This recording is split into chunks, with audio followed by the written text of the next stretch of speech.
Menteri Koordinator Bidang Infrastruktur dan Pembangunan Kewilayahan, Agus Harimurti Yudhoyono, menegaskan pentingnya pembangunan infrastruktur yang tepat sasaran, berkualitas, dan berkelanjutan.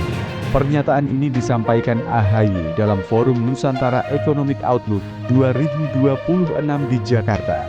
Di masa Perang Dingin, dengan tujuan siapapun yang mengganggu anggota NATO lainnya, maka semua anggota lainnya melindunginya, membelanya. Kalau ini terjadi, maka bubarlah semuanya. Dan ini akan mengubah world order.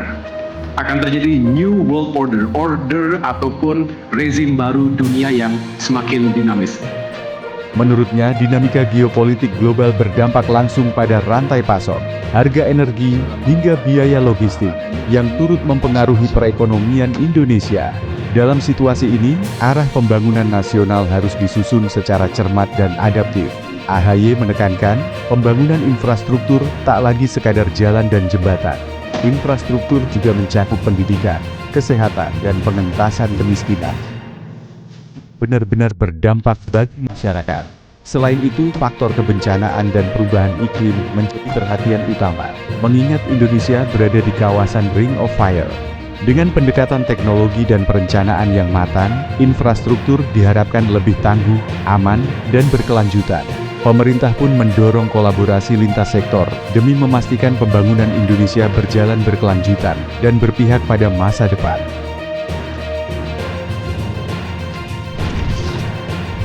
Saya hari ini bahagia bisa kembali hadir di acara Nusantara Economic Outlook 2026 yang diselenggarakan oleh Eticorp dan Nusantara TV, membahas tentang dinamika geopolitik dunia yang tentunya berpengaruh secara langsung maupun tidak langsung terhadap Indonesia. Infrastruktur itu selalu membutuhkan proses perencanaan panjang, mengintegrasikan berbagai aspek dari mulai konektivitas antar wilayah hingga infrastruktur dasar yang menunjang kehidupan masyarakat sehari-hari dan upaya untuk meningkatkan kualitas kehidupan manusia termasuk human capital, sumber daya manusia semakin baik agar bangsa kita semakin berkembang. Nah, ini semua bukan hanya membutuhkan perencanaan tapi juga anggaran yang besar.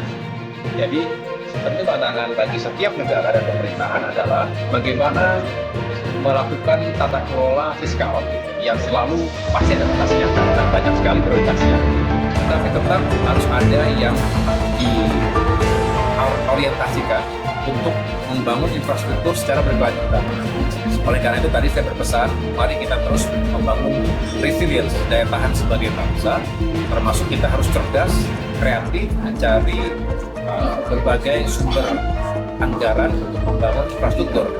Dan oleh karena itu, karena kita paham kita butuh efisien, kita paham tidak selalu tersedia kapasitas untuk membangun semuanya, maka kita harus pastikan membangun infrastruktur itu harus tepat sasaran. Hanya sekedar membangun lebih banyak, tapi harus membangun lebih baik, termasuk punya daya tahan terhadap bencana. Bencana alam terjadi di sana sini karena krisis iklim, karena memang geografi kita berada di atas Ring of Fire dan lain sebagainya. Maka untuk kita juga mengedepankan pendekatan teknokratis ya, di mana teknologi yang semakin modern dan juga harus terus diaplikasikan dalam segala bentuk proyek infrastruktur sehingga lebih punya daya tahan dan lebih aman dan sekali lagi punya dampak yang baik untuk masyarakat.